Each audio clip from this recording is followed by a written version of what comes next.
You can't not look at Manny Pacquiao, regardless of who he was against. He came off a 4.5-year retirement at 47 years old and went 12 rounds. 12 rounds. 12 rounds is hard for anyone. 47 years old, coming off the couch, that's super impressive. Roy was always so athletic and not fundamentally sound at all, even so in his old age, it caught up to him. Floyd knows how to be fundamentally sound. He gives you looks with a high guard. He gives you looks with a proper balance. He doesn't make as athletic a move. He will if he has to, but he doesn't always. He also knows how to fight in your basic fundamental style. He can always go back and revert to that. So I think Floyd will still age well as long as 49 isn't 49. Pacquiao and Floyd Mayweather, September 19th at the Sphere in Las Vegas. It's a rematch 11 years in the making between these two all-timers. We can call it a historic rematch because these two have history. Mayweather won a unanimous decision in their 2015 fight that absolutely shattered box office records. Before he wants an exhibition with me, but I disagree, and I don't want to fight with exhibition with him. I want to fight a real fight like this. So this is it. This is what I'm. In 2015, he made it clear that the event would stand as a one-time chapter in his career and would never happen again. However, the boxing world received a major surprise this week when the highly discussed rematch between Mayweather and Pacquiao was officially announced. In the world of boxing, and a fight that catches a lot of us off guard. It's official. Floyd Mayweather Jr. and Manny Pacquiao will rematch coming up this year, September 19th in Las Vegas at the Sphere. 11 years after their first fight in May of 2015, that still holds the record for the biggest pay-per-view of all time in the world of boxing and the biggest gate ever. This is no longer just a rumor making the rounds across boxing circles and online discussions. It has officially been announced as the headline fight for the first ever boxing event at the Las Vegas Sphere on September 19th. However, a significant and unexpected twist has completely changed the way many people are looking at this matchup, with experts suggesting that this is about far more than a simple nostalgia-driven clash between two veteran stars seeking one final payday. With the event now moving to Netflix, the traditional pay-per-view model built around the $100 price point that both men once helped dominate is essentially being bypassed in favor of reaching a huge worldwide subscriber audience without requiring a separate purchase. 19th at the Sphere in Las Vegas. It's a rematch 11 years in the making between these two all-timers. We can call it a historic rematch because these two have history. Mayweather won a unanimous decision in their 2015 fight that absolutely shattered box office records. I think we become mature right now and how to handle it, and I hope that it will not happen again the way it is last 2015. It's the experience is not really 100%, but I'm hoping for this time around no more excuses, especially to my condition and also for everything. I'm so excited and ready to the fight. Although before he wants an exhibition with me, but I disagree, and I want to fight with exhibition with him. I want to fight a real fight like this. So this is it. This is what I'm. During the last few years, Mayweather has collected enormous earnings from exhibition appearances against social media figures and former MMA competitors, fights that carried no official standing and had no effect on his professional record. Pacquiao, however, made it clear that he would only move forward if the contest was approved as a sanctioned 12-round professional bout. As a result, Manny now has the opportunity to challenge Floyd's unbeaten 50-0 record directly inside the ring. Many observers view that as a substantial gamble, with some believing Mayweather accepted the terms only because the Netflix agreement was too valuable to walk away from. I wouldn't say failed, but planted seeds.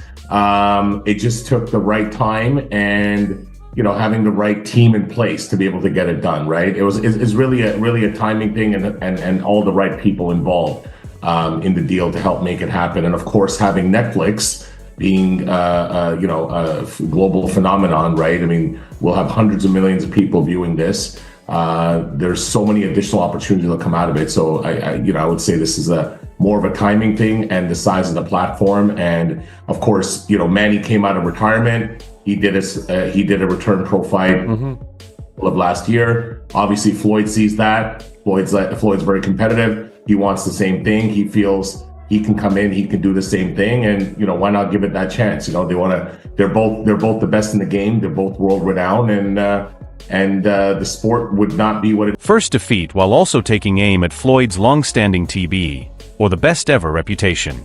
Throughout the promotion for this matchup, Pacquiao has repeatedly challenged the idea that Mayweather's self-assigned title automatically makes him the greatest fighter in history. While Floyd often points to his unbeaten record as the ultimate measure of his legacy, Manny has argued that greatness is determined by accomplishments achieved across multiple weight classes, rather than simply finishing a career without a loss. He has also noted that numerous champions have ended their careers undefeated, maintaining that capturing world titles in 8 different divisions was a far more demanding achievement.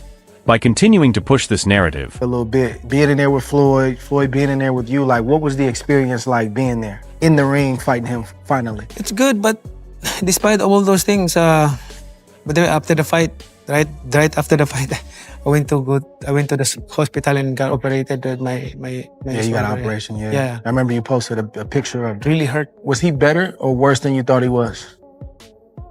No, that's his style. Like, I knew it. But the thing is, I'm expecting that I won the fight because he didn't throw a lot of punches. I threw a lot of punches. And I reviewed the compy box, like slow motion from first round to 12 rounds. Like how many punches get connected and how many punches of him he connected. That's boxing. Yeah. I'm not complaining or making that, just it happened that way. Yeah. It happened to me many times. Did you want a rematch with Floyd? I'm still active. It's up to him if he's going to fight. You would even fight him today? Even here. Oh my goodness. Even here. Yeah, that fire never dies, man. My right hand is... Pacquiao has long considered their 2015 fight of the century to be a missed opportunity, believing that his performance was significantly limited by the shoulder injury he carried into the bout. Mayweather, on the other hand, has always presented that victory as a masterclass in strategy that confirmed he was the better fighter. Now, with a rematch officially taking place, the contest has become a final opportunity to determine which version of that story will ultimately be remembered. Prominent boxing observers, including Dan Rafael, have described the move to Netflix as a major moment that could reshape the future of the sport and potentially accelerate the decline of the traditional pay-per-view model. Their original encounter generated a record-breaking $100 purchase price for viewers, whereas the new approach focuses on maximizing audience size rather than selling individual events. Just doing it is not surprising at all. That's always been what they've been talking about doing. I think both fighters and everybody involved understands that it's one thing when everybody wanted to see the fight in 2015, he put it on pay-per-view and it's going to be a blockbuster, which it was. They charged $100 for the pay-per-view, the biggest price ever for a pay-per-view.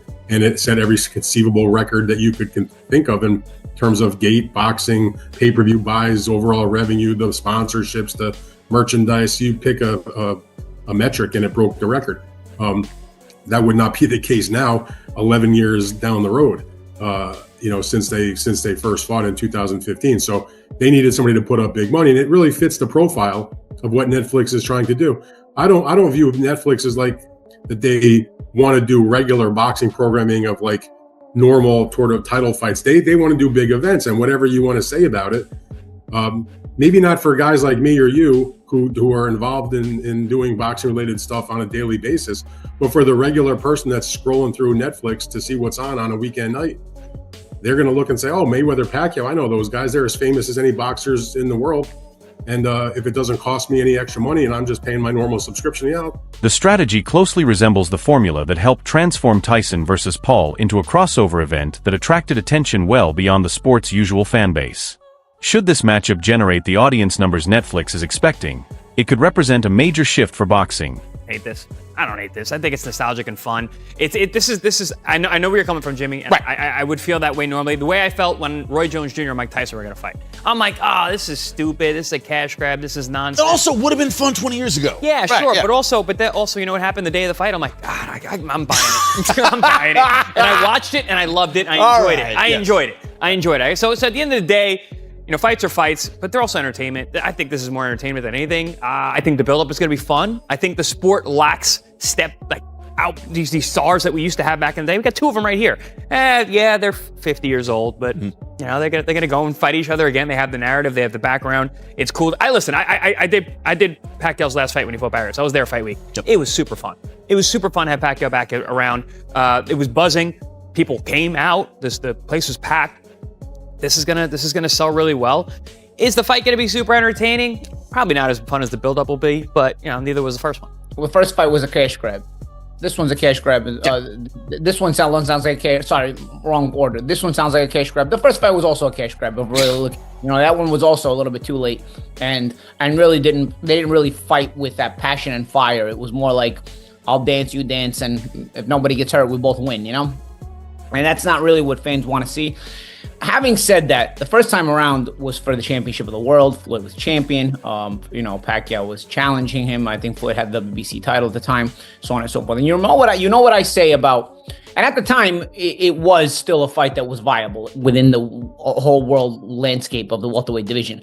This time around, it's not really a viable fight within the landscape of the welterweight division. But it's like I always complain about Canelo. As long as you don't take the belts with you and hold them hostage, and the sanctioning bodies allow you to hold them hostage, I don't mind guys doing this kind of thing. You know, let's face it. Is it the only time we've seen this? We've seen this time and again. I mean, Leonard did the third fight with Duran and Hearns in 1989. You know, 8 years after everybody wanted it. They wanted those fights. You know, so I mean, the rematch with Hearns and the third fight with Duran. You know, so you know, and I think those sold pretty well, pretty good as well. You know, people got into it. Were they kind of duds? Yeah. I mean, the third Duran and Leonard fight at the Mirage, people kind of are probably more forgetful about it, but regardless, the nostalgia aspect of it, like the champ said, is going to attract people. It's gonna you know, make people curious. There's also the aspect of it where the new fan base is always curious about the old time fighters, which is why Tyson always gets views even today, because people are always curious about the Mike Tyson mystique, the Mike Tyson effect. So people that weren't able to be alive and wake up the morning of a Mike Tyson fight to know what that feels like, you know, want to feel that today. I promise you, it's nothing like it was in 1989 with Tyson, no matter what you guys want to feel. But regardless, I think people get curious about that. And I think this is going to be sort of the same thing. There's nothing that's going to match the Mayweather-Pacquiao era of that time where they were flying and people wanted to see that fight. This is not going to be. An increasingly noticeable trend is taking shape as athletes such as Pacquiao and Mayweather use their worldwide fame to bridge the gap between traditional sports and the modern streaming landscape, allowing them to remain influential in an entertainment environment driven by digital platforms. Although much of the criticism surrounding the fight centers on their ages, 47 and 49, both camps have carefully shared training footage designed to challenge concerns about deterioration. While critics continue to point to the unavoidable impact of aging, Pacquiao's recent performance against Mario Barrios indicated that he is still capable of sustaining an aggressive tempo throughout a full 12-round contest. A little bit worried about another injury coming up because we're all 11 years older than we were back in 2015. To them and their concerns, you say what? Well, both of us are disciplined fighters, so him and me, we taking care of our body, and we always work out almost every day and playing basketball like that. So right now, I still can fight. Like I feel like I'm still young. I mean, nothing changed. Well, for me, I'm always wishing him the good, more birthdays to come, good health, and may God bless him and protect him always, and give him good health. And of course, enjoying his. Veteran trainer Rodney, who has spent years observing and working around the Mayweather family, recently watched Floyd's latest training sessions up close. Following that visit, reports indicate that he delivered a strong warning to Pacquiao's camp after seeing firsthand how Mayweather is currently performing in the gym. I can say Floyd, he's a competitor, you know, and he's ready. You know, I already, you know, heard, you know, through the grapevine, he's been working with his nephew, Roger's son. That's a real good pad man, sort of like his father, you know, and they said he did real good with Floyd. So just by hearing that, Floyd already, you know, on that thing. Like I talked to Dewan told me something about, you know, the Pacquiao fight, and, you know, they finna make that happen and this and that. So I think Floyd's ready. You know, I heard about an exhibition with Mike Tyson, but I think this Pacquiao fight is going to be the one that he's going to really, you know, this is going to be a real fight. So I'm looking forward to seeing Floyd. Even so, not everyone is convinced. Although Coach Rodney admits that Floyd has looked sharp and effective while working the pads, he emphasizes that a real assessment cannot be made until actual sparring takes place, and he is forced to deal with genuine opposition inside the ring. The respect for Floyd, you know, and that, you know, Floyd, like one of the greatest guys out there in the game, you know, he haven't lost it. You know, he can do it because he made himself not get hit. You know, like a lot of guys at that age, they, you know, fumbling with their words, you know, shuffling with their feet. But Floyd stayed focused, you know, and he always say, you know, the less you get hit, the longer you stay in the game. And I think he's one of the real fighters that believe in, you know, being great. When you saw him like working out, did you see any rust or anything? Because I know a lot of people feel the older you get, you lose a little bit of it. So I know that he has had these exhibitions and people are trying to compare or in contrast, but while he's currently training for his... Yeah, see right now, you know, it's just pad work, you know, he haven't really started sparring yet. But, you know, like that's the key of the boxing part. Once you get to sparring, that's when you know, get all the ring rust, all that other stuff off. You know, just hitting pads right now, what he's doing right now, just getting in shape. I haven't really, you know, he ain't missing a beat on that. But I think his thing gonna come when he starts sparring and seeing what he got, you know, once you get hit and you hit somebody back, you know. Former world champion Paulie Malignaggi has also offered a word of caution, noting that when a fighter approaches the age of 50, explosive athletic ability can diminish rapidly, sometimes even over the course of a single round. He believes that while Pacquiao continues to look energetic and capable of producing bursts of speed, maintaining that intensity may require him to operate near the limits of his physical capacity.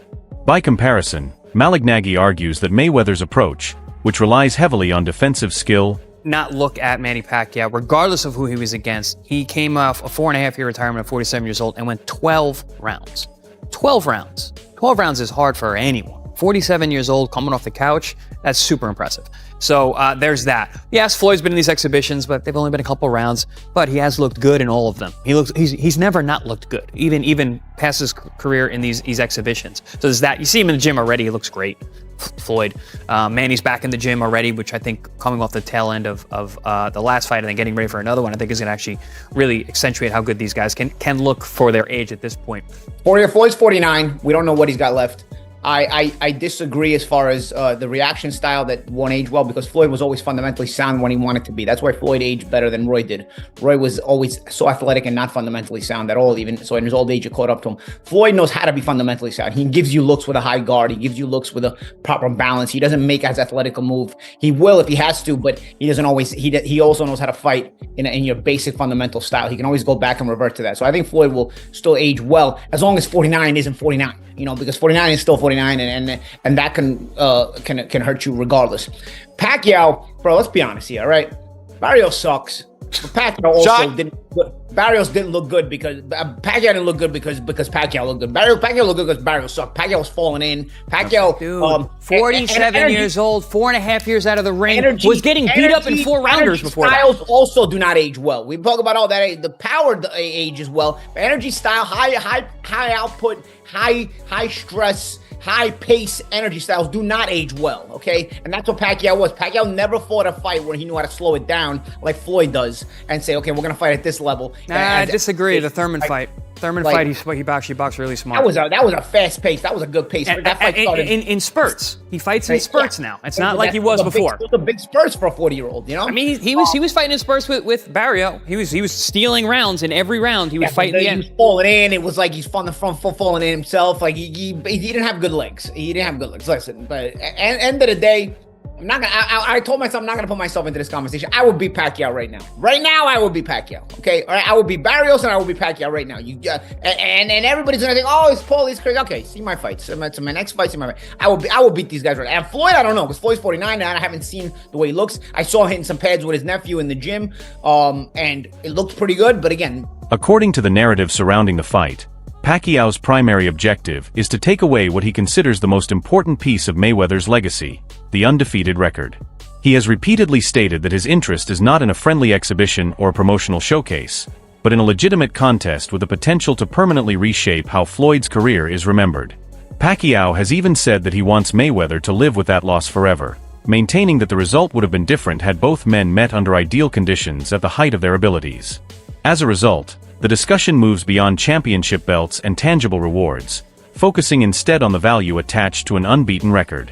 For Mayweather, the 50-0 mark has become a defining part of who he is. For Pacquiao, ending that streak would serve as the ultimate form of redemption. Now, with their showdown scheduled for September at the Sphere, the spotlight shifts to whether a 49-year-old master of defense can handle one final challenge from one of the sport's most relentless attacking fighters. Two of those guys, right? You fought Ruslan Provodnikov, you fought Manny Pacquiao. One of the things that doesn't go away is Ruslan Provodnikov can crack. You talked about how heavy-handed he was. Is there anything that could happen in April that could, if not derail, diminish this? And provided nobody gets hurt, which we don't want to see. But this idea that, is there any way either guy could look so washed that we go, oh my God, this isn't worth watching? Could it diminish it at all? Absolutely. I don't think that's going to happen. The reason is because Ruslan was the third choice for this. Wilma Marquez was reached out to, Tim Bradley was reached out to. I'm talking for the exhibition with Pacquiao. Those two turned it down. Then they asked Ruslan, hey, come on, let's go. I think it's going to be more buddy-buddy than it's going to be, we're going to get into it like that. Exhibitions are kind of funny. It's like, what is an exhibition really? It's basically just two guys who are going to fight really hard and there's no declared winner. I'm not sure about this. This seems glorified sparring. This looks like a sparring session for guys to get paid, for guys to knock some rust off, guys that to kind of see if they still got it a little bit, get their fans to see them live one more time. They were sparring partners at Wildcard for a long time. Yes, they're very competitive guys. Yes, they're going to go for it at times, but I don't see anyone getting hurt and trying to go for a knockout and kind of thing. And again, especially with such big things looming. And who knows? Maybe Ruslan gets in there, feels pretty good doing it, and he's like, yeah, I'll do another one of these. I'll do one of these. I'll see if anybody else wants to step out of the retirement into exhibition world. So no, I don't assume that. And then with Tyson and Floyd, I don't think there's any worry about anybody getting hurt in that one, and especially Floyd getting hurt. Let's say, because he's actually been doing exhibitions with younger, tough guys over the past couple years. I guess you could say Mike did too. He did get in there with Jake Paul, 30 years younger than him. But no, I don't think there's a concern with these pre-bouts going into September, especially with that looming. And listen, that thing is going to sell. It's going to sell. People are still going to buy Pacquiao Mayweather. The biggest question heading into the event is whether a Pacquiao victory in 2026 would truly alter the way people view their 2015 meeting, or if it would ultimately be remembered as a lucrative spectacle with little impact on the historical legacies of either fighter. Opinion remains divided. Some critics believe the matchup is largely a business-driven venture that could complicate the way both careers are remembered, while others view it as a unique opportunity to revisit a rivalry that many feel never received a complete